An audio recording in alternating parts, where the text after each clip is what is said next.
Well, hello, my friends, and happy Sunday to you. Welcome to my YouTube channel. This is Shawn Petite, and look at this beauty we are creating today. And look at all these fun things we're going to be working with. Some washi tape, some pattern paper, 3 colors of paint, including black and white gesso, and lots of vintage papers. I'm starting out on an 11 by 14 MDF board, and I'm putting all of my papers down with Liquitex matte medium. Two of these collage packs are the new collage packs that are just into the shop, and there will be a coupon for that. And one is another of the collage packs. So all of the supplies and everything will be listed on the blog, and the link to the blog is down below in the YouTube description box. So I'm putting all of my lovely papers. I just had so much fun with these papers. And I put them all down, and now I'm really just kind of playing and trying to use up. I have such a stash of washi tape.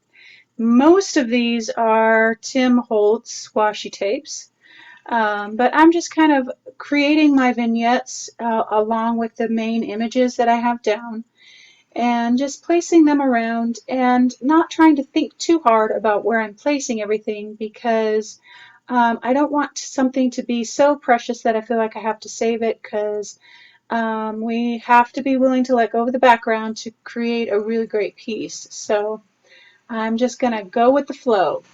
So I'm adding some color just with my fingers and mixing in some white gesso. I'm using teal, and I will use a Naples yellow and diazonine purple. And those are the only 3 colors that I actually use. And just mixing in some white gesso with those to get some variation. And I love using my fingers because it's just such a painterly kind of free motion. And I'm working in my triangle, but trying not to think too hard about where I'm placing the color, just kind of going with the flow.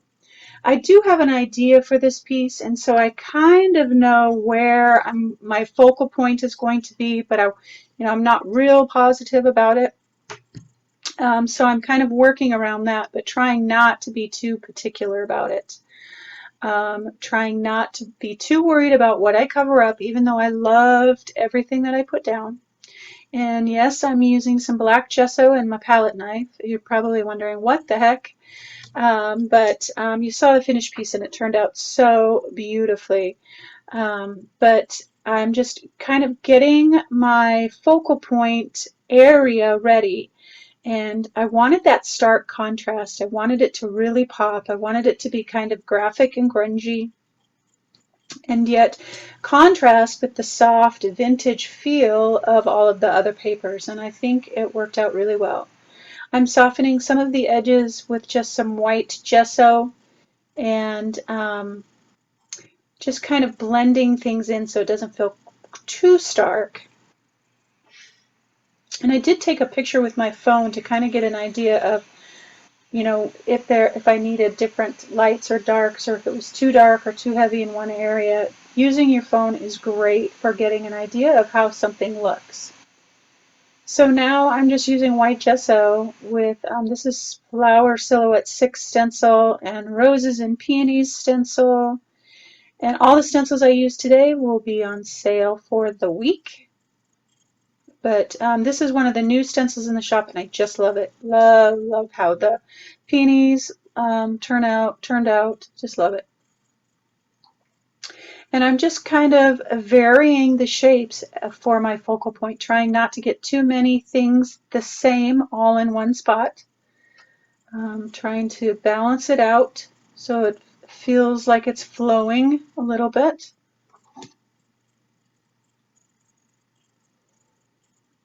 And gesso's great to work with as your paint because it has a real chalky, kind of grungy finish to it, and I just love it. So this is my little flowers stencil, and it worked perfectly for this. It was just the right little bit of something that I needed, just those tiny little flowers to go along with kind of that feel, that graphic feel.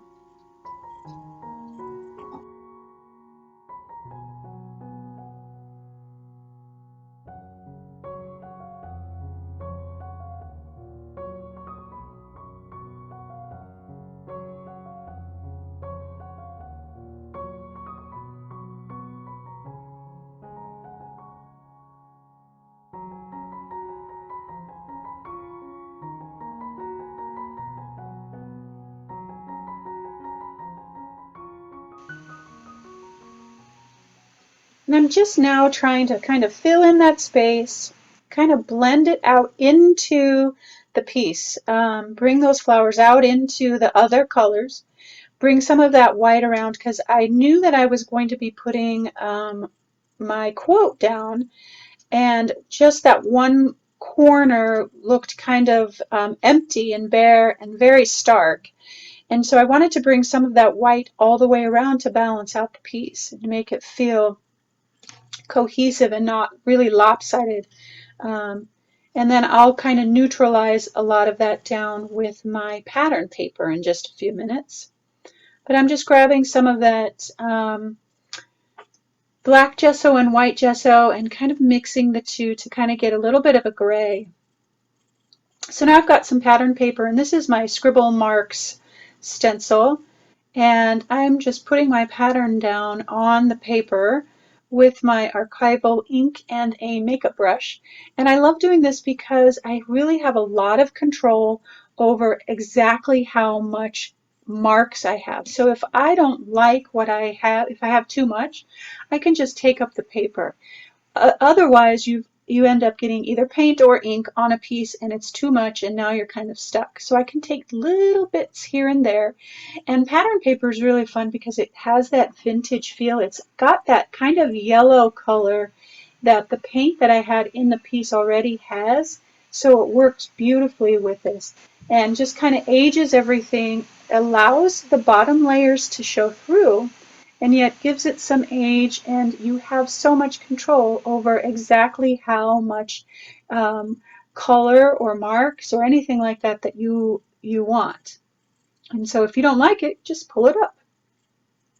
So I'm just going over the piece and kind of taking a look and seeing where things kind of need to be toned down. And I put that pattern paper over that butterfly, and oh, I just loved it. It just gave it this real vintagey feel, and it just was so wonderful. The lines in the pattern paper are so fun too.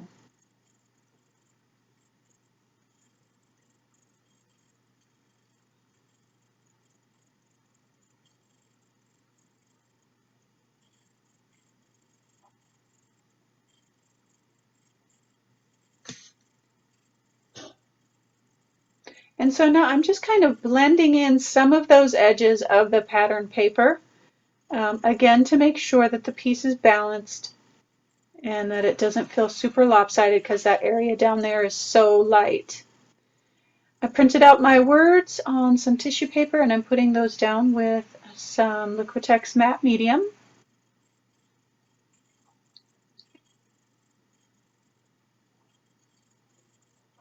And now I'm just going in and touching up my stenciled areas. I'm not painting in every single line, but there were some lines that were a little faded and that kind of thing. I didn't want it to be perfect because I wanted it to be that kind of graphic feel, but some of it I wanted to really stand out. So I went back in with a fine tip brush and just kind of highlighted around that. I also highlighted around my quote as well, just because some of the behind the paper, some of the pattern was obstructing the words, and so I just kind of highlighted around that. And I'm just using gesso to do that.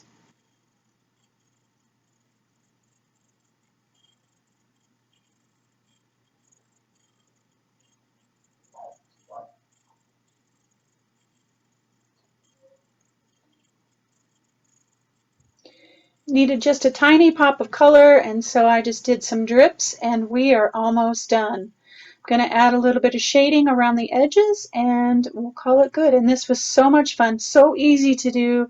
I just love, love, love how it turned out. I hope you enjoyed today's project. If you did, subscribe and like. Leave any comments, and I will do my best to get back with you as soon as possible. And I hope you stick around for the conversation at the end. It is one of my favorites. It's a good one.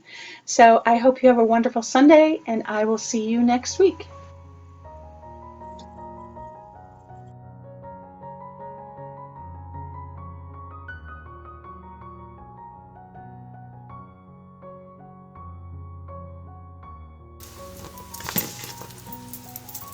Well, hello, loves, and happy Sunday to you. Look at this. This just makes me happy.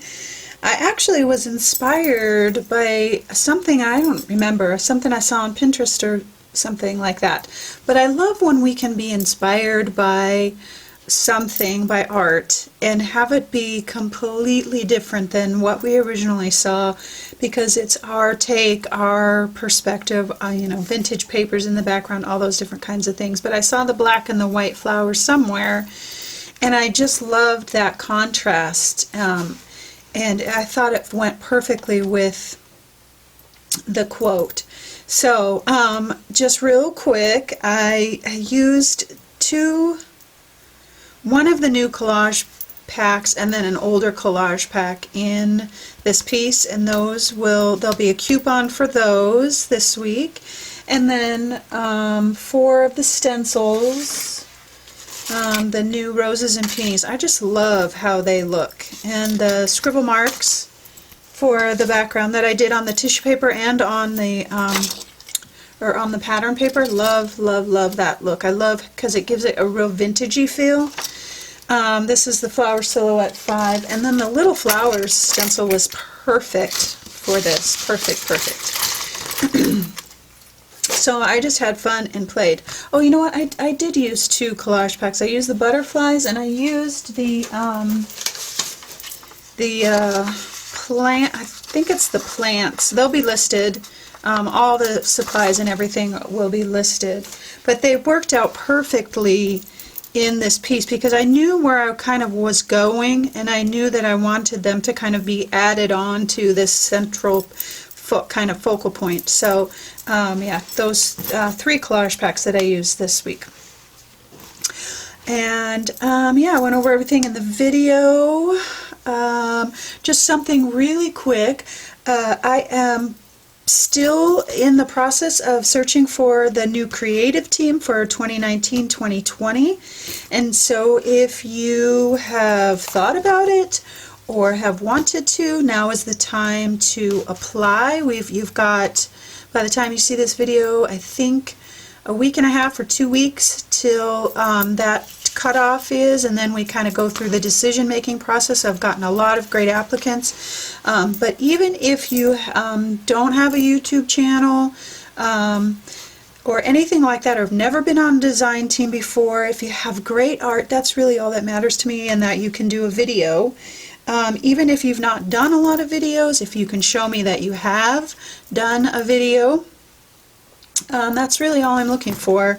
And then all of the other requirements are listed, and I'll leave a link to the creative team application process in the description below, in the YouTube description, so that you can take a look at that. And I would love to see your work and have you share the journey with me if that's something that you're interested in. If you're not, then share it with somebody who would be interested in it.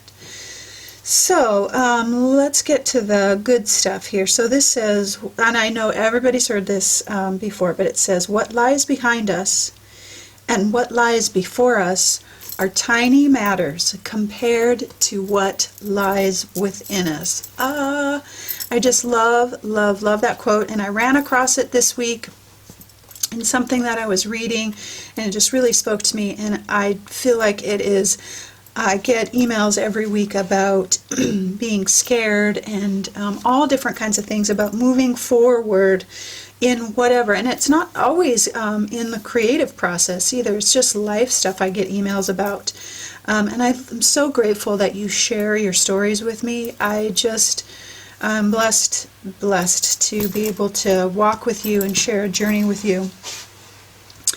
But oftentimes, and I speak for myself, oftentimes we get caught up in our past or the future, and we don't even take a moment to think about right now and what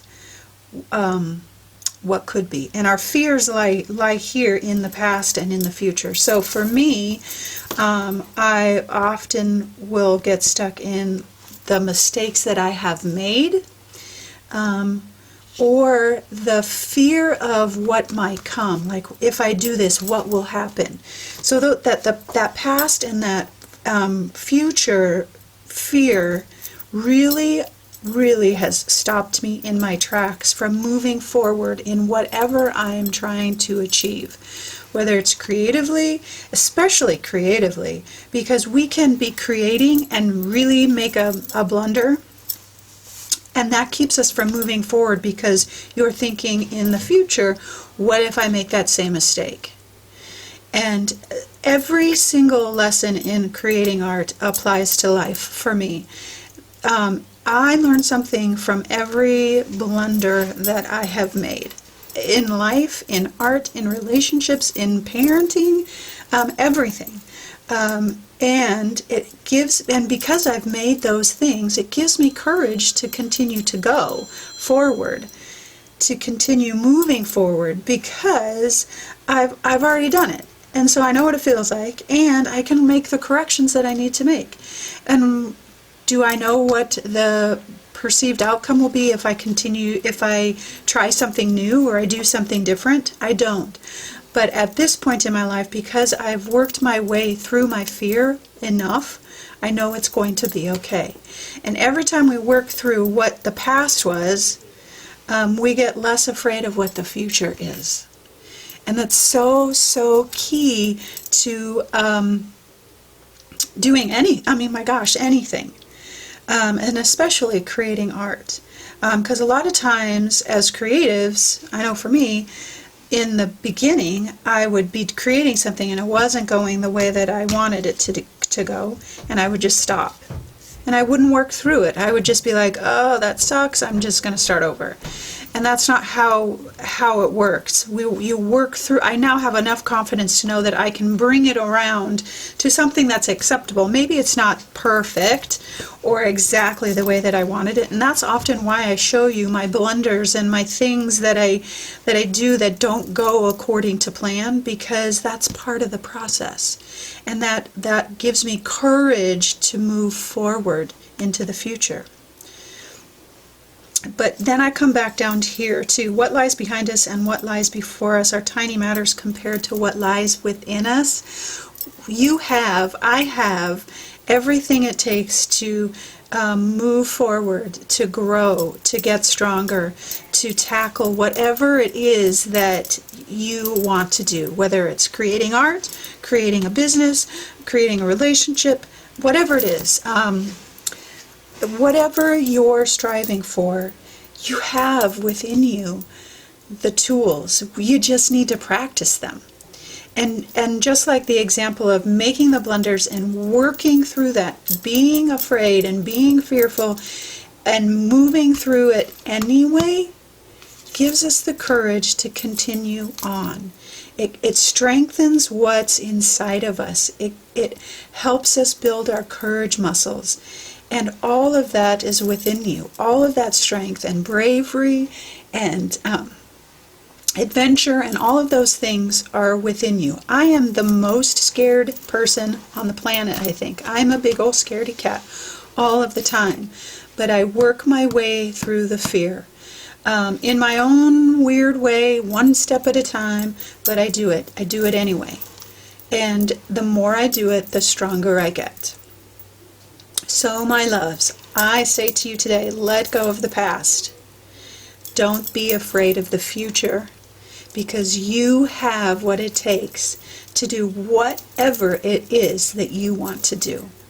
Wherever you want to go, you have what it takes. It's going to take work, a lot of work, and sometimes sacrifice, the good kind. And it's going to be scary, like scary to your core.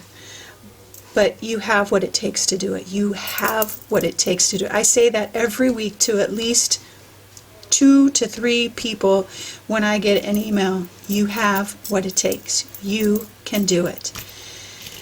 All right, lovies. I hope your Sunday is awesome, and I hope that you really take into account how strong, how amazing, how creative and talented and all of those things that you are, so that you can let go of the past and be okay with what comes in the future.